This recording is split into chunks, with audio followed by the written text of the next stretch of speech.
Oh, I'm back. I'm sorry, guys. I had some copyright. Y'all know how YouTube, Facebook does it. I had some copyright errors.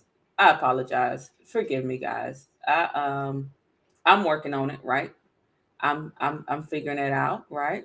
I'm figuring it out. So listen, I need y'all to come back in. Right. Come back in. Talk to me. Share some likes, hearts. Do some good stuff. Tag some people in. Let's join this conversation. Let's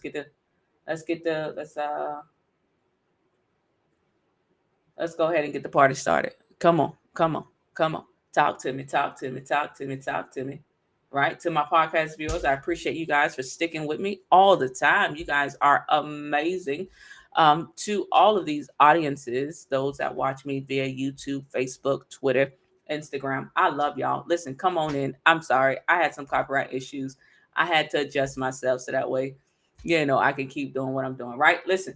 Hey Kim. Listen, I had to go fix myself, Kim. I forgot, copyrights and stuff. I don't own the rights to any of the music. So listen, let's talk about it, right? Let's talk about love. Last week, like I said before I got cut off, last week, hey Jean, I appreciate you. Like I say, last week we talked about self-love, right? Self-love is one of the most important things. What's up, Chelsea? I see you watching me. What's up, girl? Listen, y'all give me some hearts. Listen, like, share, right? Tag somebody. Join me in this conversation because it's an important conversation. So if you follow me on any of my social media platforms, then you know that February is Love Month, right? Along with Black History Month. Out to my people. Um, we're talking about love, right? We're talking about the effects of love, what love means, right? And so, of course, because I am a faith-based podcast, our definition of love comes biblically from the biblical text of 1 Corinthians 13 and 4. Love is not boastful. Love is kind. Love, it bears no wrongdoing, right? It forgives, right? Love is gentle. Love is not boastful, right? And so now that we established what love is from a biblical perspective, the most important form of love is, you got it, self-love. And so last week, if you did not catch that live, you can definitely follow me on my YouTube channel, Ebony Sherman. Or you can catch it live right here, replay right here on my Facebook page, Instagram page, and my Twitter page. You can find that live feed here, right? So tonight's conversation is simply, have you made room for love? Come on. Listen, I don't see no hearts. Y'all don't love me. Y'all don't love me. Come on, hit me with some hearts, man. Share and like me, man. Listen, we finna get into it. Have you made room for love? February, of course, like I say, it's known as the love month. It's the month that everybody wants people to show them outward expressions of love. When in reality, we haven't first shown it to ourselves, right? So we haven't first shown ourselves what love is. We haven't first embraced ourselves, loved on ourselves, right? Tapped into who we are and what we have. And so once we identify that self love, right? And I gave you guys some pointers last week. A way to identify if you have self love or if you tap into self love is simply by establishing boundaries, right? Staying loyal to yourself. And so those are some of the big things that establishing boundaries is really big when it comes to self love, right? And so let's get into it, right? We're here to discuss, have you made room for love? For me, I am a very ambitious individual. If you know me personally, then you know all that I've worked through, all that I've overcame to build and establish myself in the way that I am, right? And so for me, I started in the dating field. I'm going to get real personal and then I'm going to back out of it, right? For me, I started in the dating field a couple months ago. I got back in there. Some of you all know. Next week, we'll talk about marriage and divorce. I get to bring y'all into my world and tell you guys about my marriage and my divorce, right? Y'all get to, I'm sharing information, right? And so now we're into it, right? And so for me, I got back on the dating scene and I had to be honest with myself. And I realized that I really didn't want to date. Watch this. I like the benefits of dating, but I hadn't created room for another individual to come into my space, right? And so what happens is a lot of time is we want relationships, we want husbands, we want wives, right? We want to start courting people, but the question becomes, have you created room for these people? What have you done that signifies the fact that you are available or that you are ready to pursue love or to have love pursue you? For me, like I said, I'm a very ambitious individual, right? My career is non negotiable for me right now, right? Certain things as it relates to ministry are non negotiable. When it's written on my calendar, it's written in stone, right? And I'm not at a point in my life where I'm willing to make those adjustments to appease or to have somebody else in my life or in my circle, right? So you have to ask yourself and you have to be able to identify with yourself if you created that space for another person to come in. Because having another person means understanding their love language, right? Taking out the time to get to know them. You have to create that space for somebody else to come in and intertwine with you. And likewise, right? And so the question becomes, have you made that room? Do you have things in your life that are non negotiable? And if you do, then maybe you haven't created that room or that space for that other person to come and coexist with you, right? So we have to get out of the mindset of, oh, well, God had dropped the perfect man from the sky. Here we go. God had dropped the perfect man from the sky, and I'll automatically run into him and he'll appease to everything, and I won't have to make any adjustments. And, I can do this, that, and right. Because we talk about the women and the men that have it all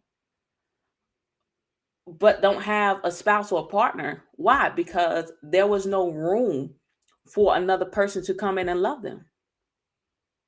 For me, I have a lot of siblings. If you know me personally, then you know I have biologically 9 other siblings. I am number 10. I am the youngest sibling of my family, right? So for me, even when it comes down to friendships and other relationships outside of just having a significant other, my biggest thing is, and the first thing I say is, I got sisters, right? And so that means, or that's an indication that, well, because I have sisters, I don't necessarily need or desire, watch this, relationships outside of my siblings. Now, I have relationships outside of my siblings. Some of those are sisterhood, some of my brotherhood, right? I have relationships, but I had to create a space for them to coexist with me.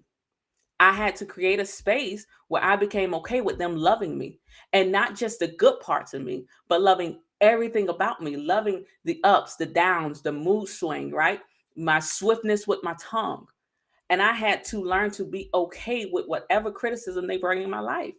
Because love alone does not sustain a relationship. Love alone does not sustain a relationship. It requires effective communication. It requires you wanting them in your circle. It requires you negotiating, right? It requires balance. It requires patience. It requires a whole lot of forgiveness. We automatically assume that if somebody loves us, that is enough. No, love alone is not enough for a relationship to coexist. And so you have to find areas in your life where you're willing to say, you know what, instead of me studying right now, or instead of me binge watching my favorite TV show, let me call my homegirl. Why? Because now I've created room, or I've created space. Watch this, because I am a faith-based. The Shunammite woman, what she did, she created a room. She built the room for the prophet that was coming through to come and coexist. Well, how did the prophet know it was room for him? Because of the elements in the room. I got that from Prophet Mickles. I'm not taking credit for that, right? I got that from Prophet Mickles. The elements in the room. Well, what was the elements in the room? Well, there was a bed, right? There was a candlestick. There was a chair. There was space in there that showed him, hey, this place is for me. So, what area in your life, or how is your life set up to where when people come into your life to love you, what areas of your life that identifies with them that says, oh, this space here is just for me, or this is my friend, right? Or this is my sister, this is my significant other. What have you done that lets other people be able to identify with the fact that you've created room for their love? Love alone does not do it, right? Love alone does not satisfy. So I want you to examine your life, right? You saying that you want relationships, or you want friendships, or you want partnerships. Have you created space for these people to come and coexist in your world? For me, I'm usually a real shut off individual. Like, yeah, I'm good with my little 3 people. I don't need no more space. I'm good, right?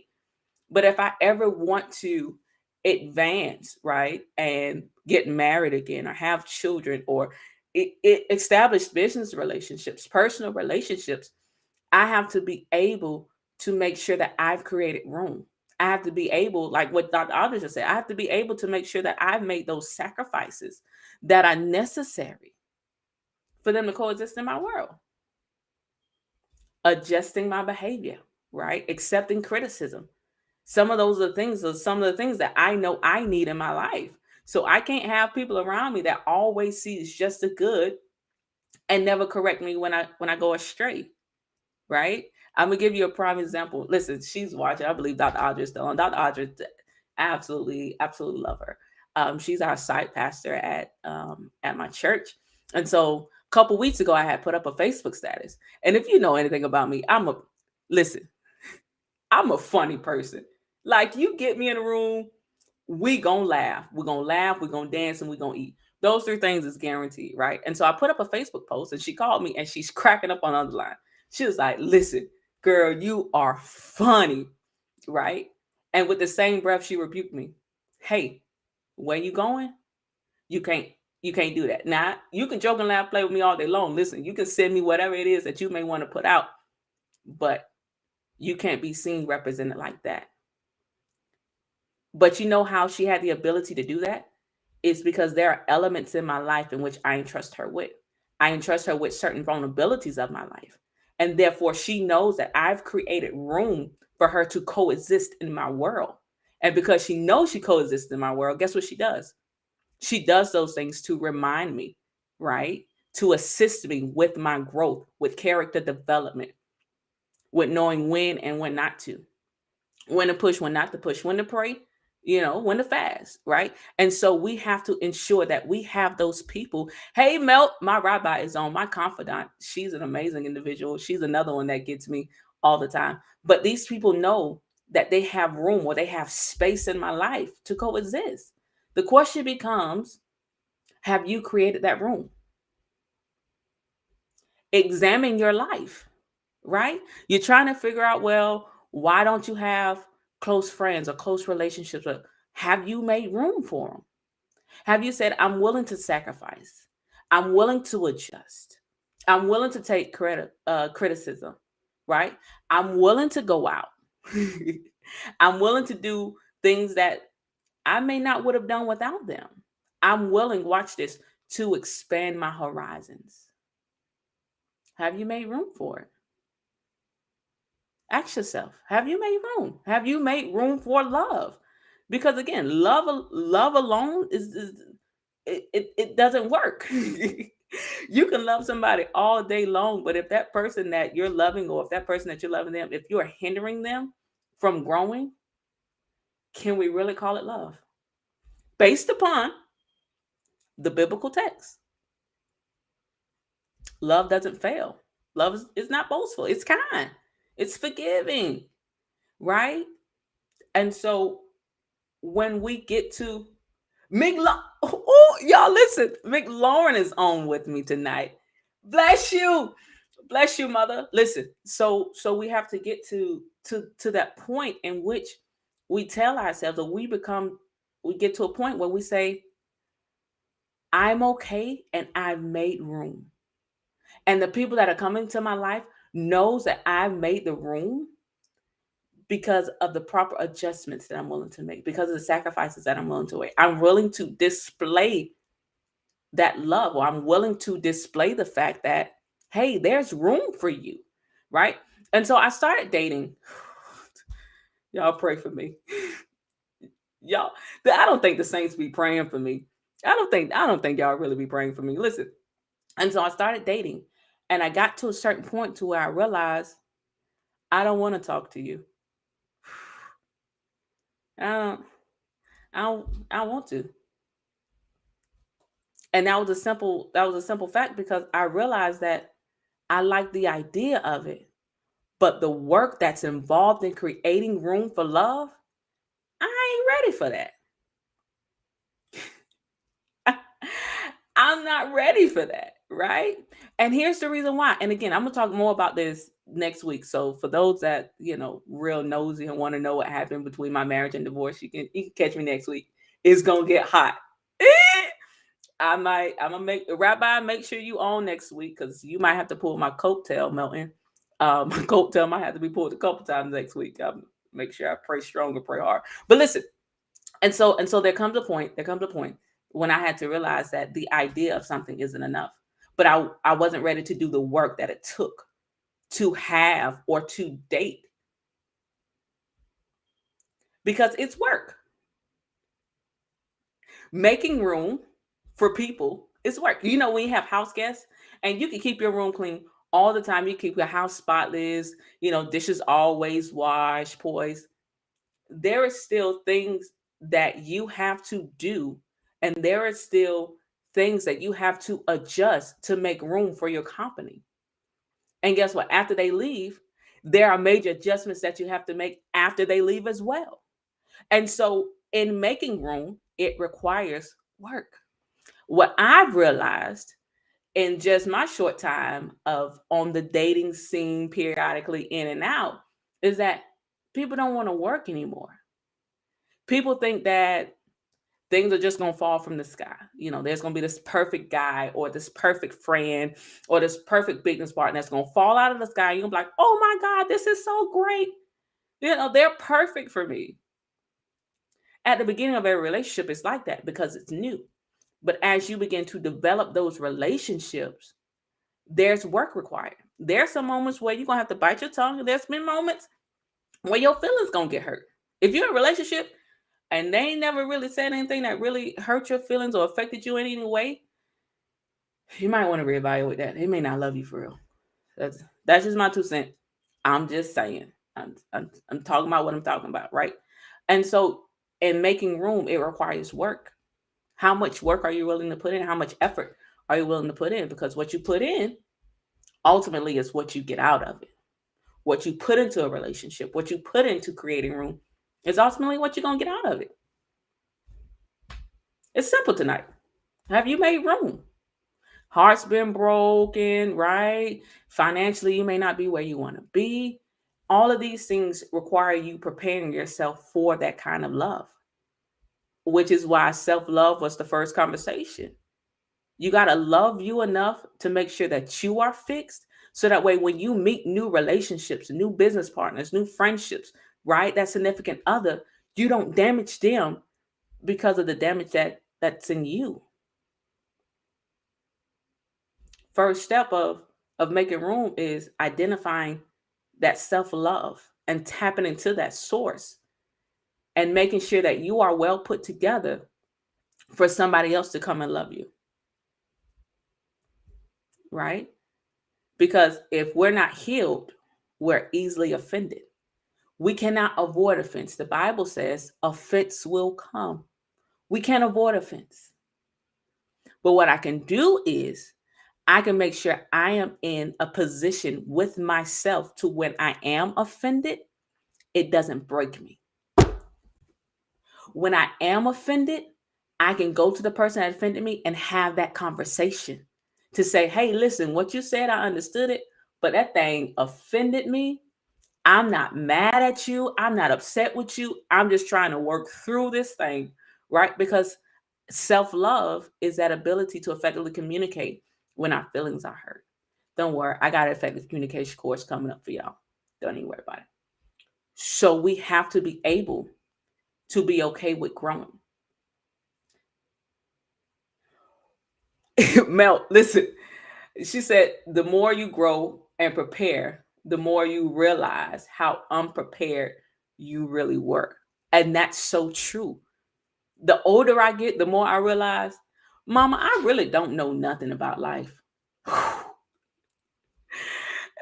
The older I get, the more I realize, let me call somebody else because the way that I'm talking to myself, it don't make no sense, right? Listen, I'm panicking. Let me call somebody that has the ability to remind me of who I am, the power I possess, and what God is doing in my life. Let me. And so I've come so grateful for people who hold me up. When there used to be a point in my life where I felt like, here's open admission. Y'all will probably never hear me say this again, but here it is. There are points in my life and moments in my life where I thought I knew what was best for me. I thought I knew that the people I was around was authentic people and all that other good stuff. But as I get older, I realize that I didn't know. And so back then I didn't take wise counsel. Now I'm on the phone. I'm making phone calls because the people that I am closely connected to that has the ability to tell me right, wrong, or indifferent, I pick up the phone and I call. And I'll be like, listen, I ain't doing so good in this area. I ain't doing so good doing that, right? Because I created room for these people. And so in creating room, I lean on their wisdom. I lean on their knowledge. I lean on their expertise in life, right? I lean on their knowledge. I lean on their strength sometimes because I made room for them. How much room have you made for new connections, new relationships, new business partners? How much room have you made? We can say all day long, I'm ready. I'm ready. I'm ready. You know, SpongeBob, I'm ready. I'm ready. I'm ready. But are you really? Because a way for you to know that you're ready is that you've made room. You reach that point in your life where you're willing to compromise, where you're willing to adjust, where you're willing to sacrifice at levels um, that you wouldn't ordinarily do because you found yourself at that place of, I've made room, right? So my question to you tonight, and I'm getting ready to get off. Listen, dialogue with the doctor is coming up. Is coming up next. I've always wanted to do that. Dialogue with the doctor is coming up next. She starts her broadcast at 8 p.m. Make sure y'all check it out. Her segment this month is called "Are You Marriage Material?" Ah! Listen, y'all. Listen, I need all of y'all to head on over to Dialogue with the Doctor and make sure y'all tune in at 8 p.m. because Dr. Audrey is going to have this conversation. Are you marriage material? Right? Because again, this is a month of love. And so everybody wants a spouse. Everybody want to get married. But are you really material? I'm not getting to that because that's a conversation. Listen, but y'all make sure at 8 o'clock, make sure y'all go join her. But listen, I'm getting ready to get out of here. But I just wanted to come on. I am learning that consistency. One of my slogans, if you follow me, then you know that consistency breeds results. That's what I live my life by. And so y'all can catch me here every Thursday at 7 p.m. having the conversation that's not had from the pulpit, right? Because like I said in my other podcast, listen, I am one of those people in which God has put a boldness in me to where I want to help bridge that gap between the theologian and the psychologist, right? I want to bridge that gap between my faith, what I believe, right? And what I experience. I want to bridge that gap with what I believe and my life experiences, right? And so I believe that's why God has given me such a boldness. I believe this is why God has given me the grace to go through these educational and to jump over these hurdles and to break these glass ceilings because conversations about love needs to be had. Because watch this, I'm gonna do a segment, and I believe I'm gonna team up with. She don't know it yet, but I believe I'm gonna team up with Dr. Audra on this one because this one's big, and I need somebody to, cut my camera off. I can't be in charge of the segment. But I want to bring to my platform. I want to talk about sex because the first time that we hear sex is sometimes in the four walls of the church, and it's being displayed as sex is bad. When in reality, from my personal experience, it ain't all bad, huh? Talk to me, church, right? And so what happens in marriages and people when they get married is that there is a shame that is put over them that does not allow them to appease their spouse because the only thing they hear in the back of their head is their grandma saying you're going to hell if you have sex. I don't I don't I don't think my mic is up loud enough. And so listen, I'm going to talk about it because I think these kind of conversations needs to be had. And there needs to be light that needs to be shed. That's my business. This is my platform, right? And so I am looking at putting together a great sound group of people, people who've been married, people who are married, people who've been divorced, putting that together. And listen, and we're gonna bring it to a platform, whether it be me, dialogue with the doctor. I don't care who platform it's on. I just want to be a part of the conversation because it's important. Because that's not what sex is intended. That's not what God had intended um, for us to do. So listen, I hope you guys have enjoyed me. I'm getting ready to get off of here. Listen, if you would love to be a part of what I am doing, do me a favor. I believe my email or my website is at the top of um is in the title of this podcast. Listen, do me a favor, head over to my website. At the very bottom of my website, you can connect with me. Leave your comment, leave your topic, right? Also, if there's anything that you want me to cover on my segments, no topic is off limits. There is one. I don't do politics. I don't talk about politics simply because of my career. Um, what I am doing, strides I'm taking. So I don't talk about politics on my podcast. But anything else, I am open to it. Do me a favor, head over to my website. At the very bottom of my website, you can go ahead and you can submit your request. Say, Sherm, I want you to talk about this. Or Sherm, I want you to talk about this. I want you to talk. Listen, there's no topic that's off limit. Like I said, I believe in bridging the gap between what I believe and what I experience, and bringing light on both areas of those things. So do me a favor, like if you have not already, head over to YouTube, Ebony Sherman, hit that subscribe button, right? Hit that subscribe button, and you can also see some of the conversations that I have. I have anywhere between 1 to 5 minute podcasts, as well as I have anything like what I do tonight. I do 30 to 45 minute segments on my podcast, right? So do me a favor, head on over to YouTube. Make sure you subscribe. If you have not already, follow me on TikTok. TikTok. Follow me on TikTok, y'all. Listen, I am doing some great things. I'm just out here. I'm just out here trusting God and whatever it is that He wants to do, however He wants to build this platform.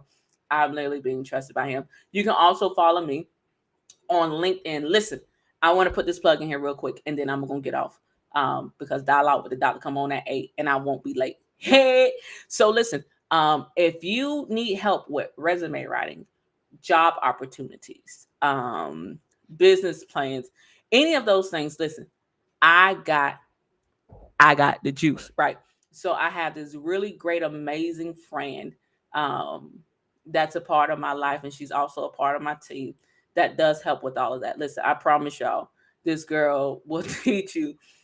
She will update your resume, as well as she'll put you on all of these platforms as it relates to job. It does not matter whether it's entry level or your experience. Listen, if you need a job, because people are hiring, if you need a job, need help with your resume, anything along those lines, listen, make sure you hit me up so that way I can put you in contact with my plug. Her name is Valencia Hamilton. You can find her here on Facebook, LinkedIn, all those great things. Listen, I've enjoyed you. As I've always said, head over to my website. You can link with me on any social media platform. I am on all the social media platforms. Your girl be busy. Listen, I love y'all. But as always, in all things, be consistent. Why? Because consistency breeds results. If you're consistent in some things, you'll see results in some things. But if you're consistent in everything, y'all know you'll see results in everything. I'll see y'all next Thursday.